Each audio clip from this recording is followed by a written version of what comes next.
Obviously, he's been sacked that many times, but you think about it. It took Ben Roethlisberger. He got sacked 554 times in 249 games.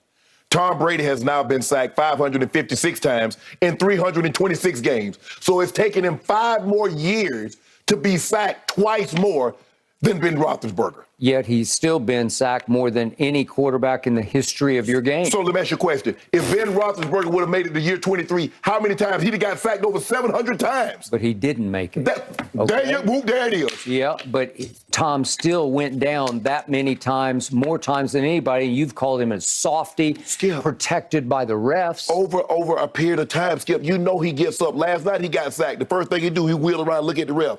When he slid down, he looked up at the ref. No, bro, stop begging for calls. And then he got roughed at the end of the game. He got rocked and roughed. Yeah, he should have. He got fallen on. It's called football. By 300 pounds. It's called football. Okay. Welcome to the world of football. Don't tell me he's never taken any punishment. No, I'm not saying that. All I'm saying is that you're trying to say, look at all the punishment. Yes, he's a quarterback. Yes, you're going to get sacked. But Ben Roethlisberger got sacked more times in a shorter period of time than what Tom did. Yet, in the end, you got to give him some credit. He is playing a man's game like a man, right? Yeah, he's going down with football in hand. The rules have been implemented to take care of those guys. You know that. He would. 80 to 90 ain't playing 23 years in that Unfortunately, we're out of time. We'll have to pick it back up Monday morning. We hope everybody has a fantastic weekend. Thanks for joining us. Stick around. The Herd's up next. LeBron James. LeBron, because Pelinka didn't surround him with the shooters. And we know in order for LeBron to have the greatest success and get a team to a championship, he needs the shooters. You look at what he did in Miami. He went back to the Cavs. They got shooters. They won a championship. Lakers, they had guys that could shoot the basketball. I'm not sure they don't have shooters. They don't even have a pure shooter. They don't even have a guy known as a good shooter currently on their roster right now. Brady got everything that he actually wanted. Everything. He wanted Julio Jones and Russell Gage. They signed him. He wanted them to re-sign Chris Godwin, Leonard Fournette, Brashon Perriman, Giovanni Bernard. They did that. He wanted B.A. moved out of the head coaching, bumped upstairs. They did that. He wanted Todd Bowles to be the head coach. He got that. He got everything, and now he's 2 games under 500. If LeBron got everything he wanted, especially this year, Russ would have been gone, and he'd have got Buddy Hield, because we know how LeBron feels about draft picks. He'd have got Buddy Hield, or he'd have got some shooters.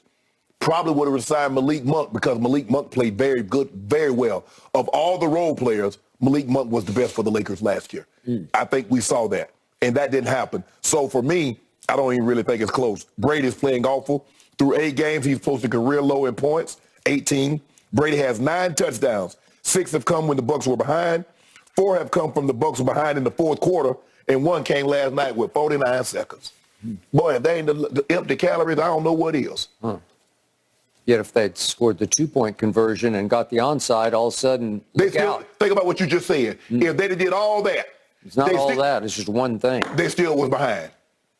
I want to see him throw some touchdowns when they're behind. Can he throw any touchdowns when they're ahead, when they got the lead? Or are they going to be behind the whole day? And then you eat all these empty calories and talk about you failed. Yeah, the question is, who's in the worst situation right LeBron. now? LeBron is responsible for his situation because he wanted Russell Westbrook. So who didn't Tom Brady, of these guys that's on his roster, Julio, Russell Gage, Chris Godwin, Leonard Fournette, Brashon Perriman, Giovanni Bernard, Bruce Arians upstairs, Todd Bowles, the head coach. I want to know who's responsible for that. Okay, who's available to play? Julio he just stays hurt. Russell Gage didn't play last night. Name somebody else. Gio Bernard is on IR. Name somebody else. They're all gone. Can I ask you a question? Did you not just say that he reached out to Julio in his DM? Yeah. Did they sign him? They went and got him, and you predicted, to your credit, you just said he'll stay hurt. Okay, the prediction is this, but who wanted? Okay, where is Bruce Arians? Bruce Arians was a Super Bowl winning head coach, took a team to the playoffs last year, won a playoff game, and all of a sudden he abruptly retires. Normally guys abruptly, when they retire, Bill Walsh didn't hang around the 49ers. Okay, but Tom's situation on the field went to hell, and now it sounds like off the field, he was dealing with something that I didn't even know, that we heard speculation about, but now he has officially announced that he and Giselle have filed for divorce. Well, no, it's finalized. It's done. I mean, it's finalized, but that's been going on behind the scenes this whole year. Well, now you kept saying he seems distracted. Well, I thought he was just distracted because she had left and issued an ultimatum. No. Me or football. No, we used to, when I try to say, Skip, there's things going on, obviously, it became public. You said they've been dealing with some stuff. I said, but it wasn't public.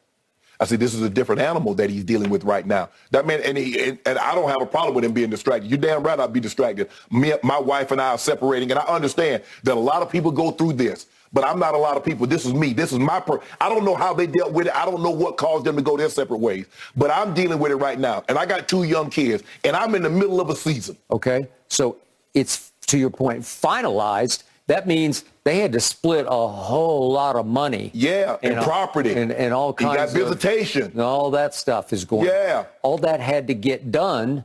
Maybe, was that why he took the 11 days off? Or was it to work on this, right? Skip, we know the man was distracted. Tom Brady, he left training camp for 11 days.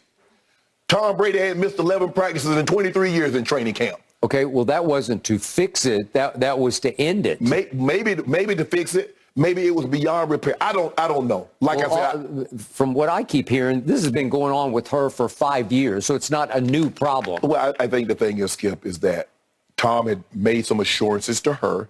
If this, and this happened, this is what I'm willing to do. And when that happened, what he thought would happen, and he didn't do what he told her she would do, now all of a sudden she's looking at him like, well, hon, babe, what I thought we were 2 parents. I mean, the kids got a mom and a dad. It seems like I'm doing mom and dad duties. And so she became resentful.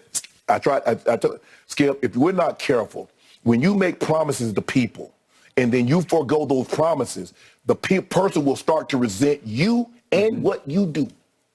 Okay, I got that. But I've said from the start, if you push Tom Brady to the brink and you say, me or football, he's going to choose football if he thinks he still has at least a year left in football. Yeah, and what she said, well, since you chose that ultimatum, you told me what was important to you. Clearly, your family is not important, and she left. It's not that they're not important. It's just that they weren't more important than football. No, that's the way I look. Skip, like you said, okay, this or this ultimatum, and I don't like ultimatum, Skip, because I hate when and I think every man or woman has been given an ultimatum.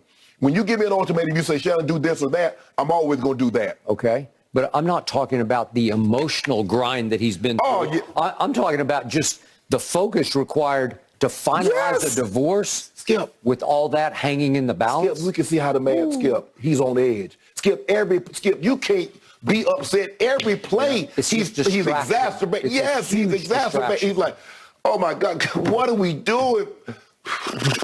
He's just sitting on the sideline like, man. And all the while, he's dealing with that. That's a lot. A lot of people deal with that. And, Skip, look, I understand people have normal jobs and they go to work. But this is a special type of job. The focus has to be there. And I don't know if the focus was there like it should have been because he was dealing with what he was dealing with. So I understand. Now it makes perfect sense to why Tom Brady didn't seem like he seemed so on edge. That happens when things are going on in our life. I mean, you see Draymond lashed out. He did. Because he felt had something going on privately. Tom Brady has been lashing out his offensive line and receivers and things. Now, not physically, Skip, but I'm saying I just felt he was a little bit more on edge than what he normally is. So is it possible the cloud might be lifted now for Brady, that he can heave a sigh and sort of move forward with football? No, it's too fresh right now. Yeah, well, I mean, maybe in 6 months, maybe in a year. It's really fresh right now. I understand it's over. We parted amicably. That's what they say. But, man. Okay. So in the end, big picture, if you look at LeBron versus this situation, at least LeBron seems to have a fairly stable home life off the court. Right. And he does have Anthony Davis is averaging 24 and 10. And I still consider him a top 20 player. I know he doesn't always play that way, but again, I think LeBron's situation is still much better than Brady's situation. I think the thing was, Skip, I think Savannah like, babe, I'm going to play till the wheels fall off. And that's what Tom probably should have told Giselle from the beginning. Babe, I'm going to play till the wheels fall off. Yep. But when you give somebody a timeline, and that timeline is going to come. Skip, time doesn't stop. And it's going to come sooner than, because he's like, babe, I'm going to play like 10 more years. And before you know it, 10 years is here. And she looking like, Daddy's coming home. I got it. And all of a sudden it's like, I know it. I live it. Easy. Yep. I can't speak from personal Don't you make experience, Ernest keep no guys, but I promises. would imagine I never did. no matter what job you have, a divorce, especially involving kids, has got to be difficult. All right. Guys, did Lamar show the Ravens last night that clock is ticking extra loudly concerning his next extension?